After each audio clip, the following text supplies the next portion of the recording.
Should we get started? What do you say? I think we should. Yeah, Yes. Sounds good.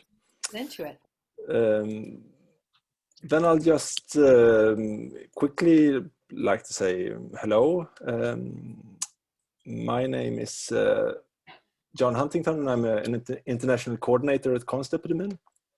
And this is our first event of a digital series of events where we will discuss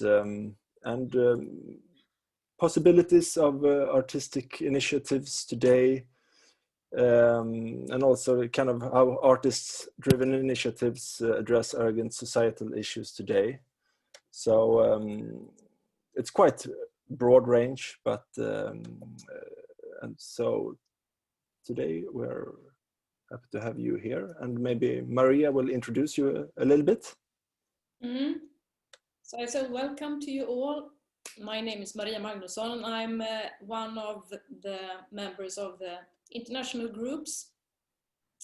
And I have invited Lisa and Paolo from Echo Park Film Center to have this for the first lecture. And we did a project together in 2016 here in Gothenburg, a public art project collaboration where we did a Sun Will See Gothenburg City Symphony. And this project was supported by the Swedish Art Grants Committee, Gothenburg Art School, Konstepidemien Bageriet, and Röda Sten Konsthall. So here I say welcome, and the word is yours. Thank you. So great to be here. You know, we have a real soft spot in our heart for Gothenburg and the people there. We were welcomed very warmly in the fall of 2016. And I believe that film is maybe in the links that we included in the other programming you can take a look at after the lecture if you like. It's on our Vimeo website and has shown all over the world. So thank you for having us. My name is Lisa Marr. I'm coming to you from the unceded ancestral traditional territories of the Coast Salish peoples in what is known colonially as Vancouver, Canada. And it is a blessing and a joy to be coming to you from this land in the morning, a snowy morning here in Canada. And hello, everyone. I'm Paolo Davanzo. I'm in the same tiny apartment with Lisa Marr, but she's behind this mysterious wall, just so we could give you our full attention. We're on two computers. But I am excited because some of my favorite artists in the world are here with us. Maria and Linus, I adore, and the music and love and energy. And Dagi Brundert is here. And the rest of you, I don't know, but you become part of my family, this extended family. So thanks for hanging out with us. Yeah, today is a conversation. You know, it's a dialogue. Obviously, we have a lot of stories to share, but you all have wonderful stories to share. And we're small enough of a group. So if you feel inspired, stop us at any time, chat away. John will alert us to the chat if we don't see it when we're talking, but please, I know we have time at the end specifically for questions, but let it be organic. And if you have any thoughts on your mind while we're going, please jump in. So.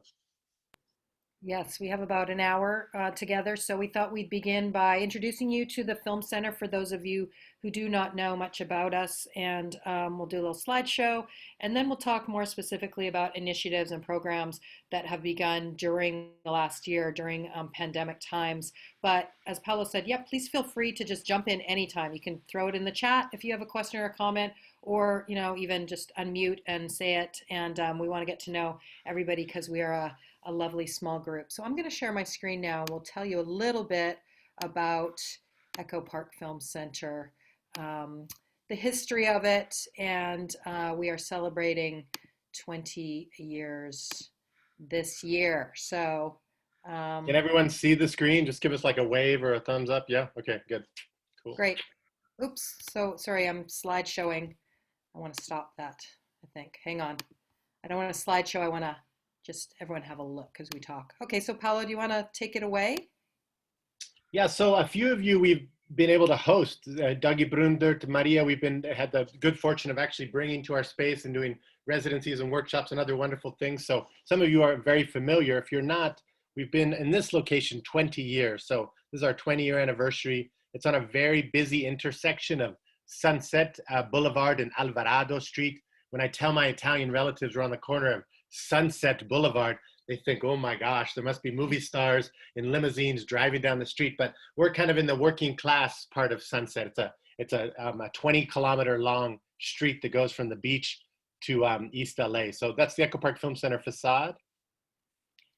And we're many things. We're five main things in this space. We're a cinema, a micro cinema, so showing experimental and documentary work from around the world, almost always with the filmmakers in attendance. And we're doing pre-pandemic about 250 events a year. So $5 admission, but no one turned away for lack of funds. And probably the most diverse cinema programming in Los Angeles. A lot of experimental cinema, expanded cinema, a place where really anything goes. 60 seats. And then, but sometimes there's 100 people in there, sometimes there's one, but the show goes on. This is from our store. We have a retail space where we provide access to analog film equipment, but also digital things, but we're known for our analog gear. So Super 8, Regular 8, 16 millimeter. This is an old Steenbeck editing station with Tattoo, the amazing cinema dog who belonged to Naomi Uman, a famous experimental filmmaker who's part of the extended family. And yeah, from day one, you know, we are educators, we are activists, we are also artists, probably in that order. We're doing a lot of things, as many of us do, but we've always wanted to do free classes, and we have. So to this day, we've taught over 10,000 young people in the city of Los Angeles, largely immigrant youth or children of immigrants or youth of color also, but it's open to everyone in the city, and it's really become one of the many things we're known for, free classes for youth. And also for elders. So a lot of times the digital divide, people talk about maybe your grandfather, grandmother, or even your neighbors intimidated by some of the technology, but we've always done free classes for the elders in the neighborhood. These are adult workshops. So we ask adults to pay, you know, a modest fee. It's much cheaper than a film school in the United States that may cost you $50,000 a year, believe it or not. You can come in, €20, $25, make a class, learn hand processing, digital editing. So it's really the People's Film Center. We want people to use it and enjoy it. And then, of course, you recognize this person, Doggy Brundert. There she is on screen. You look exactly the same. And this was like, you know, 10 years ago, 15 years ago at this point. You never age, but we started an international residency program in 2005 to invite filmmakers from around the world to come and spend a month with us in Echo Park. They receive some housing, a bicycle if they want to use a bicycle, a little bit of cash, access to everything in the space, and we invite them to make work and teach youth class, a 2-week youth class, and and also show their work. And I'm really proud of this program because things happen when people have some time and space, as you well know, to just take some time out of their regular life and explore some other possibilities. And this was the beginning of Doggy's teaching experience. And now she is a world-renowned instructor of all things cinematic wonder. But this, I think, was your first youth class, right, Doggy? We also do local residencies because the local filmmakers said, hey, how about us? So we do 2-month-long residencies 4 times a year called LA Air, LA Artists in Residence, where local filmmakers also receive all those things, except they don't need to live in Paolo's apartment. They can stay home because they live in LA County. But other than that, they get access to everything. Around 2008, we were getting more and more requests to bring film center programming outside Echo Park. And so we came up with this idea, the Filmmobile. You want to talk about that, Paolo? You always say this is your favorite thing. It is my favorite thing because Lisa was a punk rocker and still is in spirit and toured all over the world in the 90s with her band. And I toured with my films all over the world. So Lisa had this brilliant idea. What if we took everything we did at the Film Center and made it 100% itinerant? You know, kids that couldn't reach our space or communities in need. So it has solar panels on the roof. So we use the sun's energy to run the equipment. It runs on vegetable oil. So we use waste to propel a vehicle forward.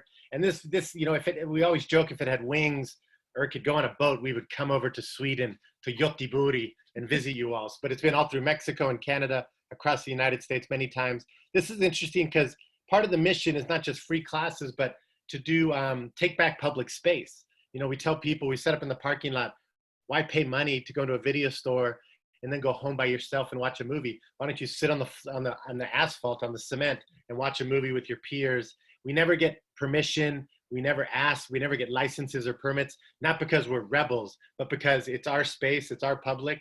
Let's enjoy it. Let's take ownership of it. So there we are. And we never charge a fee. It's always free. So we play bingo, we have free snacks, we have the films. Usually, again, someone is there to introduce the film, a film preservationist like Ross Lippman, who's worked on the film, or the filmmaker, or a community organization that knows about the contested space where we are screening the film. So it's about urban space, the changing landscape, film history, contemporary art, all those things in one package. And then we shrunk it down even more after a stint in Rotterdam. We got really stoked about cargo bikes, and this is a Danish box feet. And so everything that is in the Filmmobile can also fit in here, just smaller versions. So we have a little tiny generator, we have a screen, we have a projector. Maria actually showed some of her films on Hollywood Boulevard with this bicycle. We got Maria on the bicycle and screened her work to a fabulous crowd of tourists and Hollywood weirdos one night, and that was super fun as well.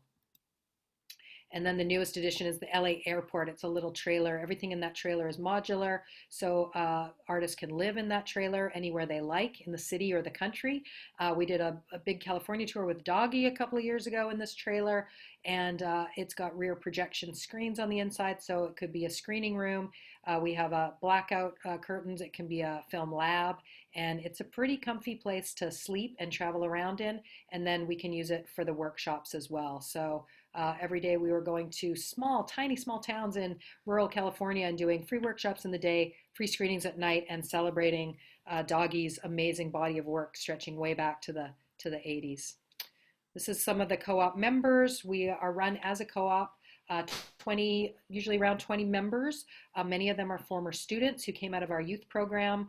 Some are parents, some are working in the industry, some come out of art schools, some are self-taught, queer, straight, all ethnicities, all ages. It ranges in age from late teens to into the 50s, and everyone working together to plan, facilitate our educational programs, our screenings, and also learn how to run a nonprofit.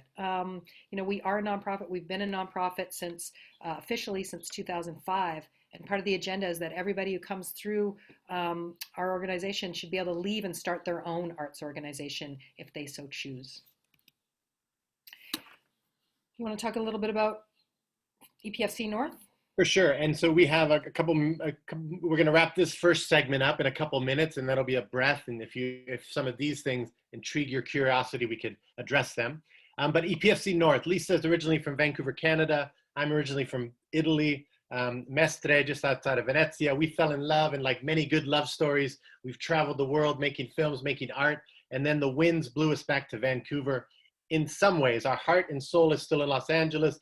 Part of it's in Yotiburi, part of it's all over the world, but we opened a second facility in Vancouver because the city of Vancouver donated a building to artists. There's 24 of these throughout the city. They're in parks, and you're not allowed to live in them, which is the only bummer, but you get it for 3 years, free rent, free electricity, and you need to use it as an art space and also do free community classes. So we already were community activists, so it was like, wow, it's what we love to do anyway, and it's free, and we're going to use it. So right now we're in Canada, very active with this space, and we'll talk about how we transitioned through the COVID pandemic. But so Lisa, we have about 7 slides. You want to just hit them? Yeah, exactly. So, and just the only difference between EPFC North and EPFC LA is that everything at EPFC North is free. We're really trying to get outside this kind of money exchange model and have more of an energy exchange. And because the building is gifted to us for these 3 years, we don't have the worries of overhead and kind of the day-to-day operations expenses that we do in LA. So trying a new model, we've just celebrated our 2nd anniversary in this space. So the sound we see, we alluded to it earlier, it's our international project. So just a few scenes from this in Rotterdam. Communities make films about their own communities. And they shoot the footage on 16 millimeter or 8 or Super 8 film, and it's hand processed and screened in a community setting. So it explores different urban and rural environments over a 24-hour period. Each hour of the day becomes a minute on the film, and there's a live score created by local musicians. So this is Old Crow in the Yukon, an indigenous community. Here we are in Constantine teaching the hand processing segment. We were using caffeinol because we know fika. We love coffee in Sweden, so we use coffee and lingonberries and like all kinds of things to process the film and develop it. This was in India in an art space in the eastern part in Assam province with a Marxist art collective. This was in Vietnam, showing the film and then audiences. So yeah, that's kind of a journey of what we were doing prior to the pandemic. So if there's any questions or comments about any of that, feel free to let us know. And Lisa, I just noticed that one of our filmmaking alumni from Gothenburg, Ula, is just joined us. So big kisses, thank you. I love it. You were part of that experience with Maria and some others that may be with us. So we can talk about that later, but thanks for being here. So yeah, as Lisa said, any thoughts of the first part? That was just the appetizer. That was the pre-fika. Now we're the big fika. Now we're going into the main section. So feeling good? Okay. The big fika. I love it. All right. So it's interesting. This, it's fine. It's good. Okay. So let's talk about what happened a year ago. And I'm, again, very curious to hear also from you all about your experiences. Just sort of getting my share set up here. Sorry. Because it's been a pretty monumental year for sure, right? So we've had to pivot. We've had to think about what it means to be artists. I think back about what was going on a year ago when everyone, in early March, when everyone was saying like, oh my gosh, what am I going to do for a week in quarantine? Like, I'm going crazy. It's been 3 days. Like, everyone thought this was going to be like a few days, right? And nobody really knew what was going to happen or how we would be affected. And especially smaller arts organizations, we rely on in-person activities.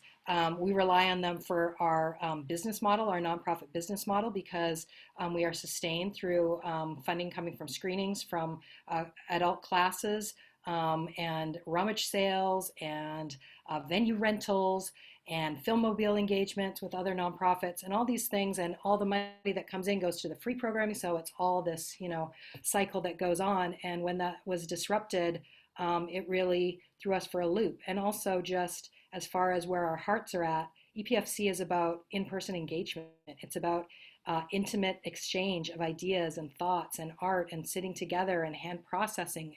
The work we do is very tactile. It is very community oriented. And it was sort of hard to imagine how we could even wrap our heads around what it meant to continue during a pandemic, and just to be so worried for all the members of our community. Were people going to be, safe? Could we stay healthy? Nobody knew. Could we how are we going to, sustain ourselves if everyone was losing their jobs? And all these, things were all hitting us all at the same time in March and April of last year. Paolo, do you have something to add for that? No, I mean, but first, just thank you, Lisa, for those words, because they really hit, I think, all of our hearts. And we do want to acknowledge that many of us have lost loved ones and many people have been affected by this pandemic. So our hearts are with you all and the whole world. It's really a global struggle. So, and tell us, once again, in the chat, we can't see your faces now because we're in kind of share mode, but John will alert us in the chat or let us know if anyone has any thoughts. So this is a picture of our co-op and we love it. The Zoom screen has become ubiquitous. It's all part of our lives, but I love this because it really celebrates the diversity of our co-op. As Lisa said, we are two of the founders in our 50s, but we have young students that have gone through the program we've met when they're 13, 14 years of age, and now they're organizing screenings and hosting residencies. And so it really celebrates the city of Los Angeles, the city of angels. And even though now Lisa and I are predominantly in Canada, we can still meet on Zoom, we can still help write grants, we can still help facilitate curriculum, and we're still part of this extended family. So this is the Echo Park Film Center Co-op. Yeah, we really took a long time, when COVID first started, to just think, some organizations were, it just felt like they were immediately doing programming, like symphonies were putting out symphony stuff, and people were releasing, all this archive material, and people were, doing these live classes. And we took quite a while, honestly, to just kind of sit and think about what this meant. We all spent a lot of time just kind of reaching out to all our friends and fellow artists and family members around the world. And basically, I feel like I spent 2 months just calling people and writing them and saying, are you okay right now? And just having these conversations and trying to figure out where people were at. We were a little bit, we just wanted to make sure people were safe. What happened initially? The space shut down just immediately. As soon as it felt, like that we needed to do it and we needed to keep people safe, and being safe and healthy meant not doing live events, the film center shut down. I think that was March 11th. It's never reopened since. And then the space in Vancouver shut down on the 16th of March. And Paolo and I got caught on this side of the border. That's one of the reasons we're here. We were here for just a short time, and the Canada-US border closed. So we couldn't leave. So it was also thinking about, we had members in Argentina, we had members in New York, we had members in LA. Everyone was in these circumstances where we were just still and thinking about what to do. And the first thing that seemed that we needed to do was to rally around ourselves as a co-op, as a group, as these 20 individuals, and to make a project together, to say, hey, we're still connected, we're all going through things, how can we support each other? And one of the ways we can support each other is by making a film together. So we revisited the Sound We See model with something called the COVID quarantine edition of the Sound We See. So everyone made a piece in their own environment, and we sent it in, we created it just digitally from afar. So that was our first project, and there's a link to that as well.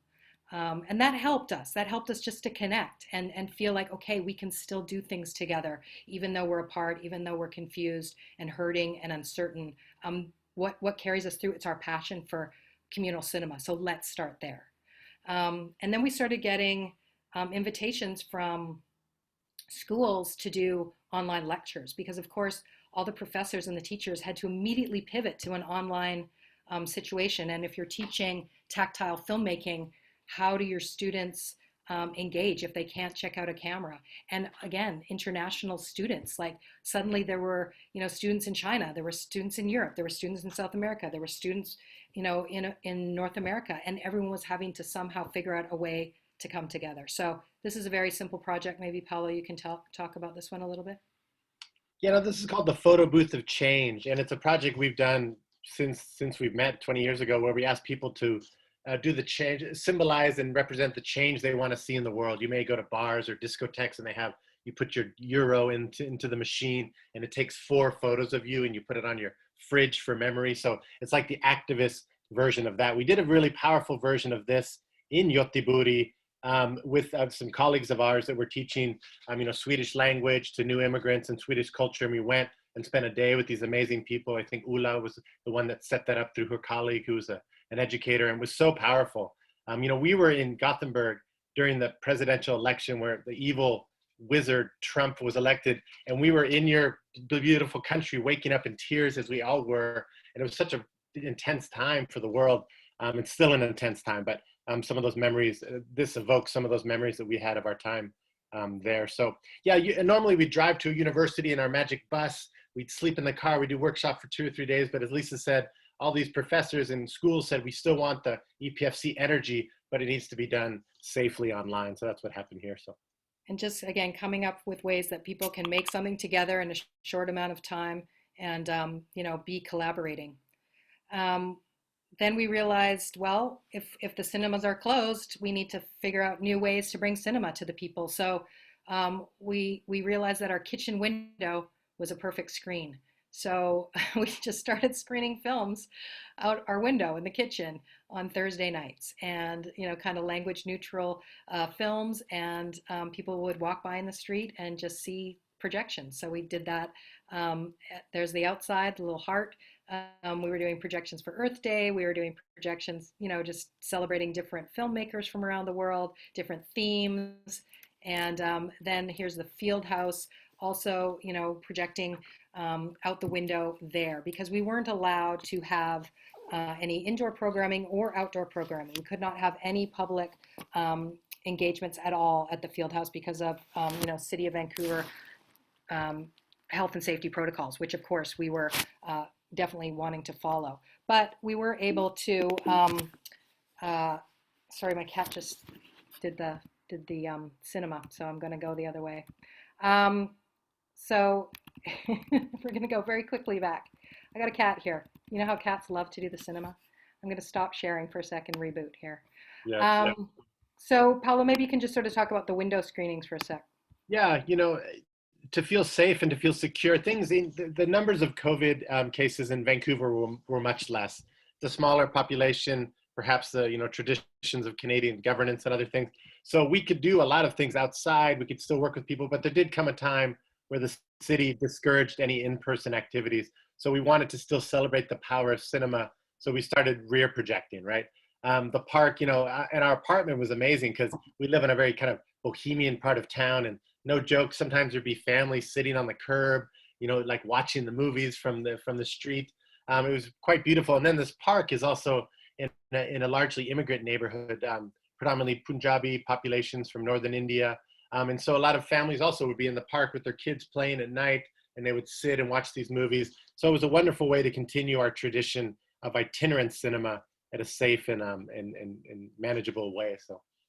And also continue our activism, our social justice work, and our support for communities, Indigenous communities in Vancouver, African Canadian communities in Vancouver, and to use these platforms to be able to also protest safely during social justice movements that were so prevalent in 2020, and celebrate lives and friends lost, both in pre-pandemic times, but also a way to use cinema to be able to mourn together, and to remember lives, and to celebrate work, and to be able to come together,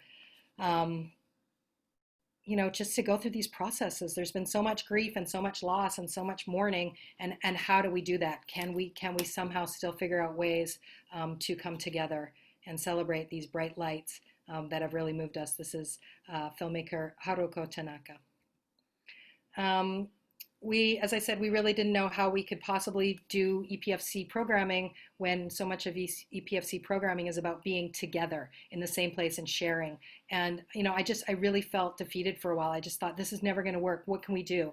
And one of the mothers of some of our students said, please come up with something, because our children have been at home all year in school, and out of school, at home, isolated, and there will be no summer vacation this year. We will still be at home, and there will probably be no school in the fall. So they really, really need something to do. So please come up with something. So we heeded the call, and we came up with Cinecamp. So Cinecamp was a hybrid where packages were mailed out to participating youth for free, and each package contained 4 different exercises, practices. There was cyanotypes, phytograms, direct animation, and flip books.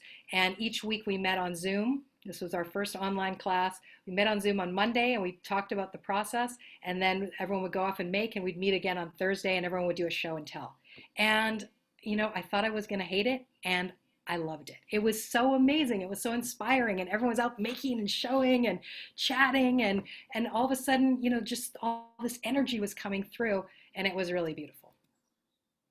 So we had little zines that went out with everything so that they could know the process. There's some drawing on film.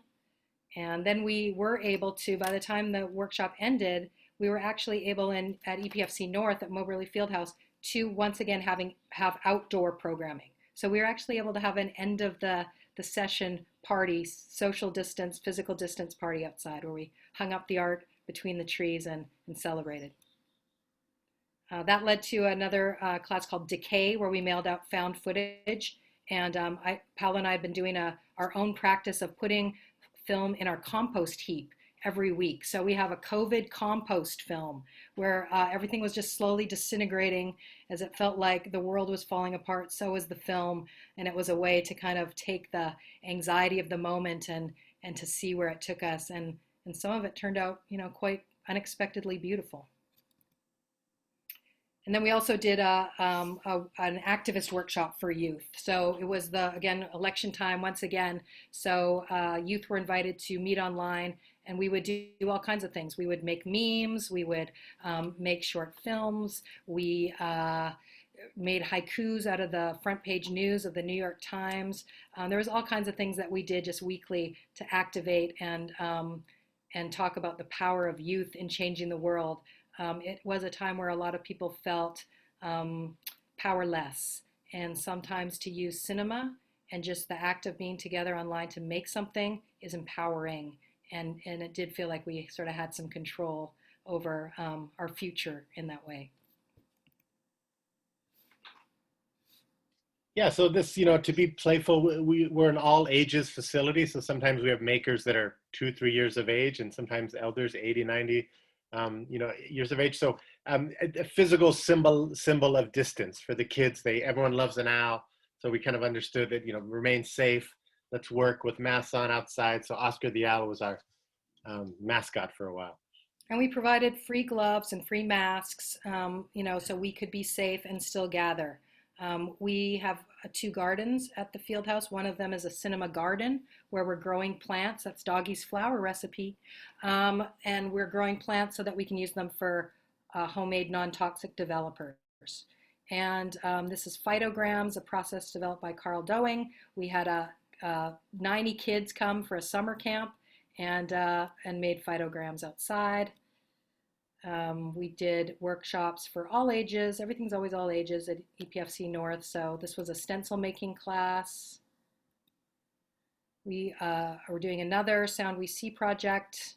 So just meeting one-on-one instead of meeting with all 24 filmmakers as we would normally do and gather and share food. This is really about a more small scale, intimate engagement, meeting with people one-on-one and filming the neighborhood. And this Sound We See is it's going to take us a whole year. It's instead of, traditionally it would take anywhere from 24 hours to maybe a month or 2 months, but this one's taking a whole year. The scale of time has totally shifted. And I have to say the funders have been very understanding. They've told us, if you can't do the project, don't worry, keep the money for general operating. If you want to wait, if you want to reinvent, there's been an incredible amount of support for grassroots arts organizations. And in some ways we joke that we actually were able to make more money in 2020 by being closed than we were in previous years being open. And that's, it's a bit of a sad statement about how people love a crisis, but I mean, it's great to have that support out there, but it does make you think, okay, like if art is essential when times are troubled, is art still essential when things are back to normal? We'll see.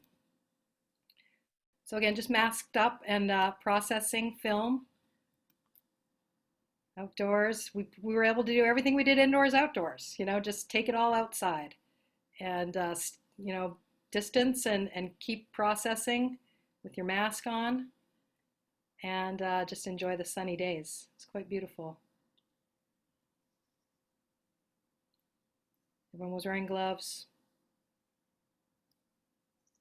And we did outdoor drawing classes. This was the Great Canadian Dog Draw, where people just come and draw. Sometimes you just need to draw for a while, right? We're not reinventing the world here. We're just spending some time. We're playing some music and we're drawing. That's okay. Sometimes we can use that. Someone I put out a word. What does the community want to see? Someone said, let's do a talent show. I said, okay. So, we had Punjabi elders telling jokes. We had, kids singing songs. We had somebody juggling. It was just a fun afternoon. And then, of course, outdoor screenings, which we love to do anyways, but they became even more important for people just to be walking by, spending time in the park. People were desperate to get out of their houses to just spend some time outside in nature, and then to bring some art into that engagement where people could just be strolling by and then come across an installation. Or pumpkin carving. This person never carved a pumpkin before. That's a North American tradition at Halloween. So we introduced some pumpkin carving. Why not, right? Doing portraits of people during COVID times, just setting up on street corners and inviting people to participate in, something fun and low impact. Here's Paolo on the film cycle. You want to talk about? I'll jump in on this one, I think. So yeah, we don't have cars in Vancouver, which is very normal for many of you, our European audience, I would imagine. But in Los Angeles, where car is king, We also rode bicycles, so we were kind of the exception to the norm. We have a car, but anyway, long story. We wanted to continue this tradition of itinerant cinema. How could we share images? So we bought this little trailer, and the one in Los Angeles is the box feet, the Danish where the screen is on the front. Here we bought this trailer and put the screen on the back. And there's a little tiny totally video powered or battery powered projector.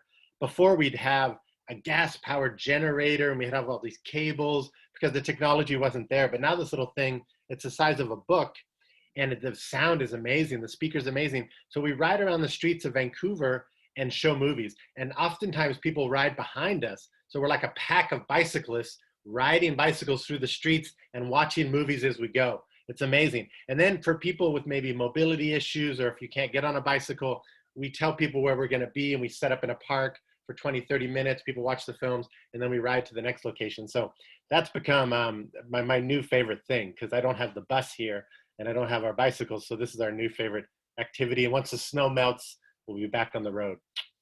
Yeah, and this was just, a tiny $500 grant we got through the Vancouver Foundation for Neighborhood Projects. So with that $500, we were able to buy the trailer, the projector, and build the screen out of wood and some scrap muslin that we had, hanging around. Just that's it, cinema all summer. And people really did lose their minds. Like, it was like the ice cream truck was coming. People would be running out of their houses like, what is this thing? And so it was super sweet. The pandemic also gave me a chance to slow down a bit. Like, people say, oh, you do so much. Actually, this has been a very chill year for us, even though we've been doing a lot of programming, because so much happens at the Film Center. So this was actually pretty mellow. And it got me, like I said, having conversations with people, checking in with my friends and my colleagues all over the world. And what started to emerge from some of these conversations was people saying, my time at the Echo Park Film Center as an artist in residence totally changed my life. Like, this kept coming up, right? Or my time there was so meaningful to me. And this is our 20th year. And just taking time, sometimes as artists and arts organizations, we are so busy doing stuff, we don't have time to sit back and say, wow, it's been amazing. It's been an amazing run, and we have this community, and so many people have been activated and inspired by what's gone on here. Let's maybe celebrate that. So I'm in the process now of interviewing all of our 70 plus artists in residence, and for a radio program. So it's called Air on the Air, Artists in Residence on the Air. It's on dublab.com, and we spend an hour and we talk about their project, their time at EPFC, and then it program. So that's been a joy for me, just talking to people. This is Tin Can Telephone. This is another local initiative that we're doing right now. It's like a cinematic chain letter. So someone takes a picture one day, and then they send their picture to the next person, and the next person makes a picture sort of inspired maybe by the previous picture, and so on for 60 days. So it's a 2-month project in winter when we're again kind of stuck inside. And so it's premiering March 1st. And most of the people I don't even know. They're just hearing about the project, then they get in touch. And so it's a way for neighbors to meet neighbors through cinema. And it really takes, people are like, what's the time commitment? 5 minutes. Take a picture, send it to me. It becomes part of this cinematic chain letter, and suddenly we're all connected. International stuff. So online, international. Now everything we do is international. Anyone from anywhere in the world can tap into the programs we're doing. And most of them are free. Some of them have a small fee, but this is something called Art Club Froome. It's with a group in Somerset, UK. And we meet the second Tuesday of the month, and there's a theme. This was called Loser or Something Lost. And then everyone goes off and makes some work together, and we come back at the end and share it. Joff Winterhart, some of you know, he's part of this group. Sue Palmer, an amazing artist, and it's just super fun. There's some of the stuff every month. It's a whole different story, and everyone's just sharing. People make incredible stuff in the span of an hour. It's just amazing.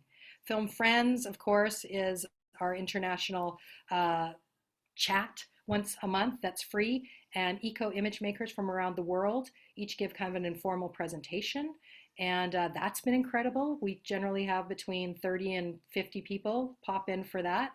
They're archived. People can look at them later. They can ask questions. I'm learning so much. It's just been super inspiring. In progress, we did so many cinema events, and this is so people can share works in progress, and we do it online once a month.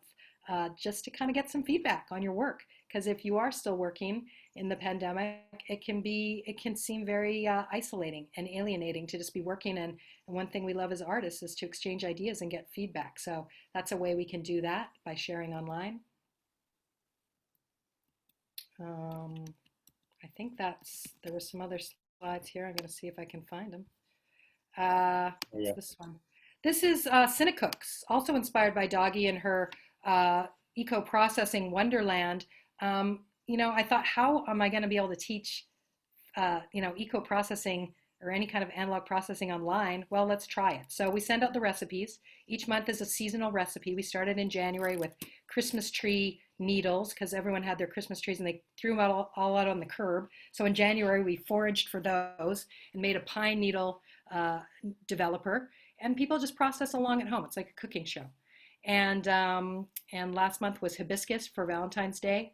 March, St. Patrick's Day, maybe it'll be cabbage and beer, who knows, but it's been fun. And real quick, Lisa, go back to that slide just so people know. I mean, is art essential? Today's a dialogue after we're almost done, but we want to hear how you're coping with the situation, how you're reinventing your own practice to meet needs. But it was a challenge for us. Like we have like multiple cameras. We really feel like a movie studio, right? We have a camera on a tripod that aims down, so when Lisa's working with her hands, people can see it. And then we use the front camera so you can hear her talk. And I'm in the other room monitoring the chat and stuff. So it's still playful, it's still fun, but we want people to really feel like they're in the film center or they're in EPFC North and they're touching and they're splashing around. So it had some hiccups when we first started, but now it's become something quite useful. So. Yeah, and I really feel like it has been a really challenging year, but it's been a really inspiring year, and it's taken the film center to new places that we never could have imagined. Partly because we're staying still and we're staying home, and we need to figure out how we can stay connected in these circumstances. And really, it's brought more people together than we could have ever imagined being at the Film Center. People have taken classes with us that could never have met us in Los Angeles. Folks who have, ability and mobility issues are suddenly able to tap in from wherever they are. Geographic concerns, we can do all ages programming, we can do targeted programming. We did some films with elders who don't even have computers, just through the phone. Like, they would tell us stories over an actual phone line, and they would be recorded and matched up with images either that they provided or came from online. Just, again, thinking about ways to engage with people and listening to what people need. So in that way, it is a community service, and it is essential. It may not be an essential service, and we may not be able to do the work in the way that we have traditionally done it, but I think if we can embrace and really push ourselves in new directions, it's an opportunity to really bring it to a whole new audience. And I know that when the pandemic is over, we'll continue to work this way. There's no going back. It's just a new tool in the tool shed to continue to work this way and to celebrate cinema in new forms, with new audiences, with new participants, and to do what we love, which is to share the magic of the moving image and invite everyone to tell their story on film. Lisa Marr, beautiful. And you know what, we're on time, exactly on time, which is, I just wrote in the chat, is, sometimes you give us a microphone and we will talk your ear off. So we're within the time frame, which is awesome. So we have 15 minutes to share other ideas and other practices. I mean, just off the bat, if you're excited about the analog nature of what we did, the physical, the touching, I can name 3 analog amazing filmmakers, Deborah Phillips and Dagi Brundert in Berlin, Germany. So if you're on the continent, please, I'm sure they'd be happy to reach out to them and help you. And then Maria Magnusson obviously is in your town and is an incredible analog filmmaker. And many others of you may be, but I just don't know yet. So please share your ideas and your knowledge and your skill set now. But so yeah, any questions or concerns or things you want to share? We'd like to learn from you too. We've been talking a lot. So what are some ways that maybe you have innovated in this difficult time?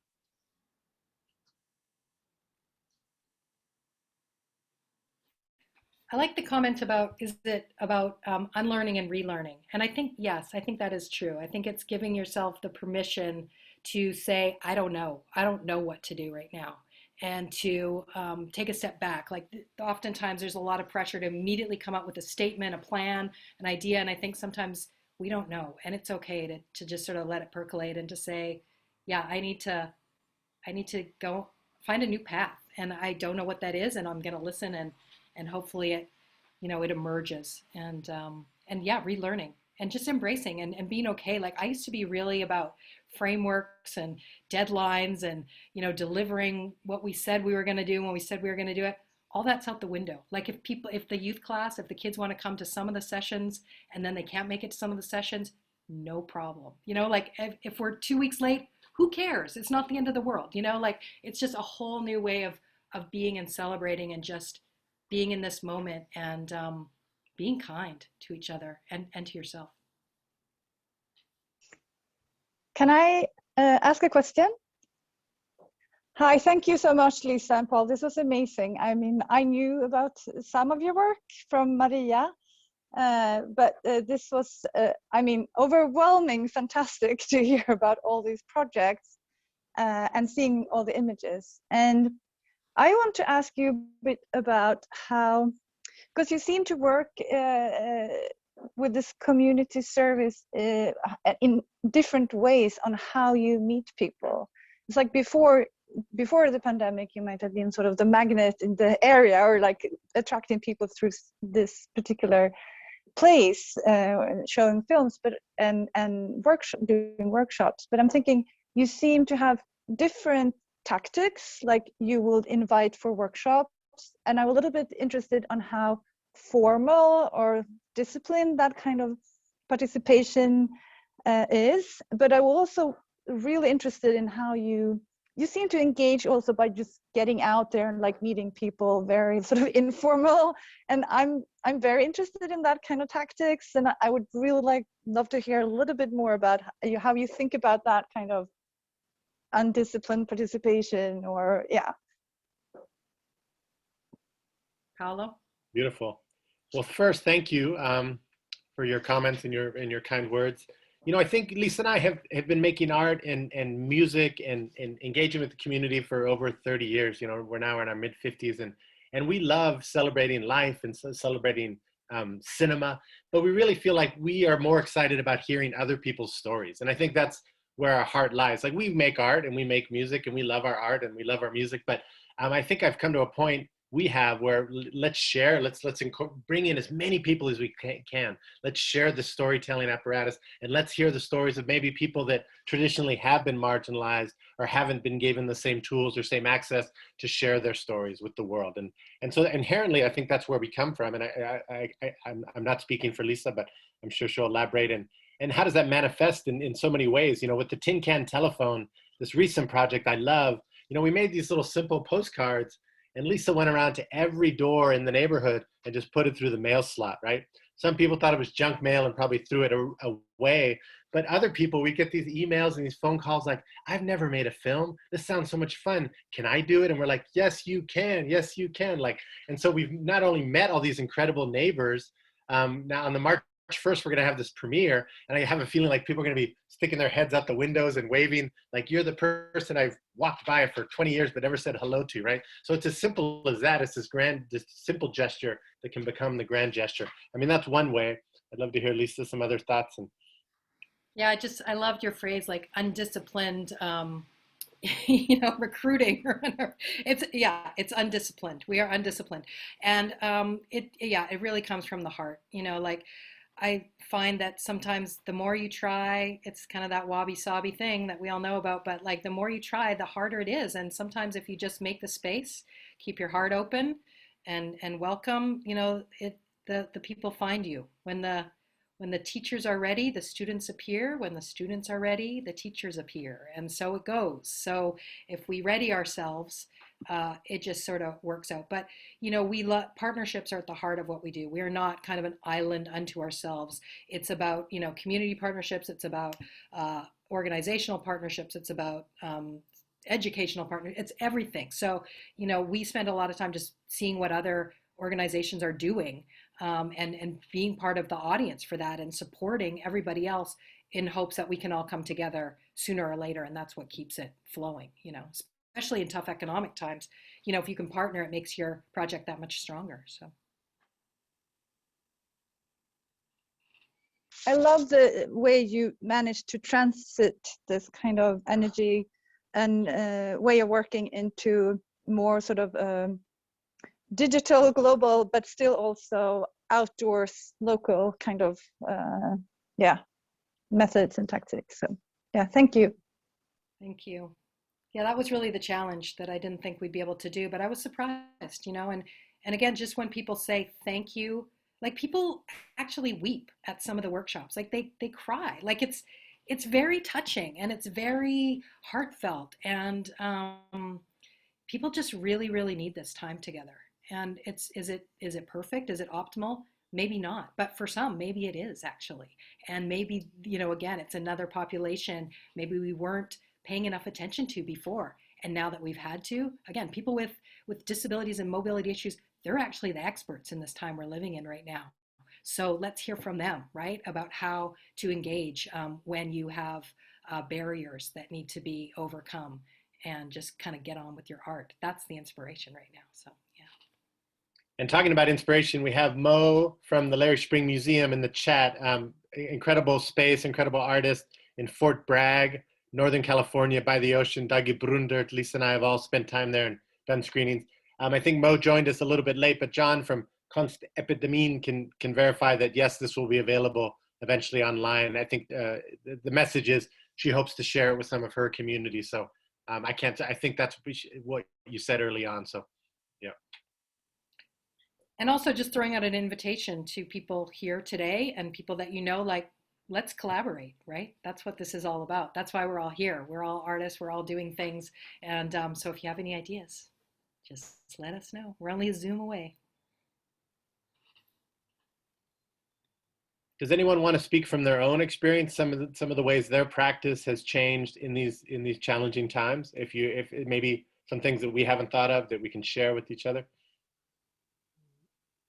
I would just like to have a question, maybe not present myself something, but yeah, firstly, thanks a lot for the super inspiring presentation. And I think it's the great thing about it is that in these times, at least I can feel, or a lot of people, like artists and other creative people I speak to, it's about like the energy levels. It's like you don't, it's really hard to have the energy to do stuff when you can't plan and you don't really know how you're going to do it. And I think this is like super inspiring examples of how you can continue doing, and also, I don't know, evolving at the same time. But I would just have like a super quick question, is that have you been able to the people that you reach with your work, is it the same people you usually reach, or is it like new groups of people that you're reaching now by having to, I don't know, slightly change tactics maybe? So that would be the question. I would like to just acknowledge also that we are in an incredibly privileged position, as people who have healthcare, as people who have shelter, as people who have, we are able to continue receiving some income for what we do. So again, we are able to do some of this work that, many others are not. And so that is part of what we're doing. We're trying to provide any service that we can to ease some of the things that others are going through. So in that way, I think we're actually, I would say the majority of the people that are participating now are new to the Film Center in a lot of ways. I mean, there's definitely some people that have been participating with us for many years, and the Film Friends is a global kind of community, many of whom we know, but many of whom we don't know. And so really, I'd say it's at least 70% new people at this point, which is amazing to me. And it is, again, a lot of people that cannot access art and art programming and education programming and all these things for whatever reason. And now finally they're able to. So again, in that way, I just feel like I'm serving right now, and that's what I need to be doing. And I'm so happy and honored that I get to do this as part of my day-to-day reality.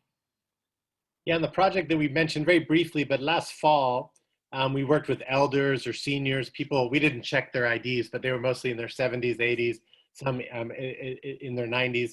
And many of them lived in, senior facilities with assisted care and other things, but none of them had ever made a film or a short film, right? So our agenda is always, we don't make a film about people, we give them the tools to make films about themselves, right? That's a very important distinction. But in this case, it was COVID, the older population was the most vulnerable. How could we make these films together? So as Lisa said, it was some of them didn't have computers, so we talked on the phone. Some of them wanted to write these beautiful letters, and we would have them transcribe the letters over the phone as we recorded their conversations, right? So it was really this really hybrid project, but it was beautiful because none of those people probably would have ever stepped into the film center. We really recruited, talked to grandparents and their friends and went to these homes, sent letters, made phone calls. And it was wonderful because now this new population wants to keep making films and keep making movies. And how exciting is that, right? So it's really about, yes, planting these seeds and watching these cinematic gardens grow all over. So we love it. Yeah, thanks a lot. I think that's it's quite interesting in these times at the moment that a lot of platforms and also like museums and so are kind of, people are not coming to them, so they have to go out instead. So it's like that, I think that changes. Or personally, I hope that kind of something that will stay after the pandemic are over. But yeah, you've been working in that way all along, but not everyone. Yeah, I think it's a good reminder to keep it fresh, and to think about, who are we serving? What does the work we do mean out into the larger community? I think those are good reminders sometimes. So yeah, hopefully that does continue. Looks like we're kind of coming to the end of our time. No, I don't want it to end. I love this. I feel cozy here. We can just hang out all morning. Yeah, tonight or evening, wherever we are. But if there's any final questions or comments, we'd love to hear them before we disengage. How do you plan? How do you make the economy for all these projects? So where does the funding come from? Essentially, yeah. Paolo's been tireless. I mean, he's been writing a ton of grants over the past year. But yeah. Sorry,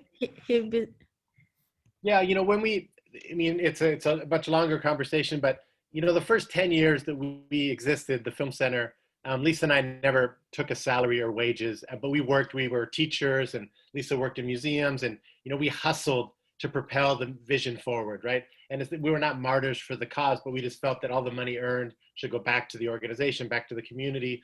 And then eventually we were able, but I should say that from day one, we've always paid teachers and always paid artists, right? So we acknowledge that if you're providing a service, we need to reward you.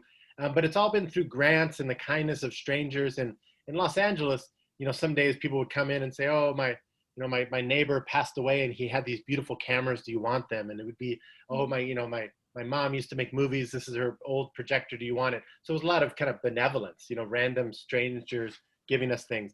During the pandemic, it's been writing these grants. And as Lisa said, there was a big surge from a lot of organizations. It's a different funding structure in the United States. In Europe, it's more government-based. In the United States, it's more corporations and business-based. But still, a lot of people came forward, gave a bunch of money that we tried to spread out. But that'll start to dwindle when the vaccine is more regulated. I think people will forget and how do you sustain. So we're being quite rigorous about trying to write grants for the future, trying to provide for these services. But it's a lot of hustle, and Lisa and I write grants together. And to me, it's still magical that you can write a letter and someone will give you money. To me, it's like, it is. Yeah. Okay. But it doesn't always work, as Ulla. You've been in the same situation with your own art and trying to get funding. It's never easy, but we continue to do. Oh, that cat is beautiful. Yeah, Jojo the cat. Yeah, this is Jojo. He's our new mascot. He will be riding around in the film cycle this summer, bringing cinematic joy. So, come back to Gothenburg. We would love to. We will. Yeah, I like to say the pets are really the essential workers of the pandemic, because they've been helping everybody free of charge for quite a while. So it's good to have them around, and it's something we like to do at the youth classes. Everyone shows their pets. So, and they're knitting. Pets and knitting is popular. Knitting as well these days. So show it if you got it. Share the love. show the love, make the movies, do what you can, and yeah, keep spreading that joy, everybody. It's been so nice hanging out with you today. Thank you so much for having us and inviting us for this. Thank you. Thank you. Nice to see you again. Thank you so much for a lovely, lovely, lovely lecture. Love you. Love you. Thanks a lot. Thank you. See you Bye-bye. soon. Bye. Come visit you. Thank you. Bye. Bye.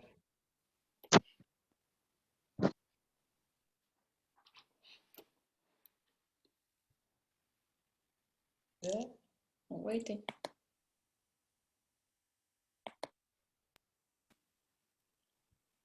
Hola. Ooh-la. I don't want to leave. I know, none of Good us to do. see you. How are you? I'm fine. And how are you? Very good. Well, really quick, maybe John, you can stop the recording. Just out of